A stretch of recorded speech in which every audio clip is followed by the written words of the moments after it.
Sosok pemilik mobil berplat nomor RI19 yang viral di media sosial, dikira milik Menkeu Purbaya. Jagat maya mendadak heboh pada Selasa, 21 Oktober 2025, dengan kemunculan mobil dinas berplat nomor spesial, yakni RI19. Warganet beramai-ramai mengklaim bahwa mobil tersebut adalah milik Menteri Keuangan, Menkeu Purbaya Yudi Sadewa. Isu ini dengan cepat menyebar dan dibumbui narasi ajakan untuk mengawal mobil tersebut di jalan, sebagai bentuk dukungan terhadap kinerja Menkeu Purbaya. Banyak warganet yang kini mengidolakan Menkeu Purbaya lantaran gebrakannya, sehingga muncul seruan-seruan heroik di media sosial. Ingat ya yang lagi di jalan raya kalau ada RI19 kasih lewat kalau kita kawal sama-sama karena rakyat bersama Menkeu Purbaya. Menkeu plat mobil dinas RI19.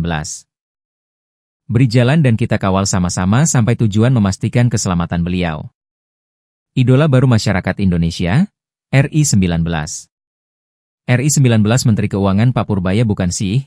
Kalau betul beliau saya akan minggir keluar trotoar. Lantas, benarkah klaim publik yang mengidolakan Menkeu Purbaya ini? Apakah plat nomor RI19 benar-benar milik Menteri Keuangan? Berdasarkan penelusuran terhadap daftar resmi plat nomor kendaraan dinas pejabat tinggi Republik Indonesia, klaim warganet tersebut ternyata tidak tepat.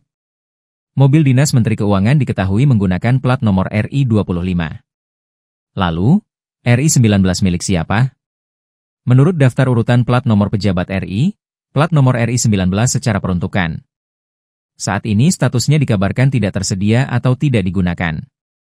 Dahulu, plat nomor RI19 digunakan untuk Menteri Hukum dan Hak Asasi Manusia, Menkumham. Artinya, mobil dinas yang digunakan oleh Menkeu Purbaya Yudi Sadewa seharusnya berplat nomor RI25, bukan RI19.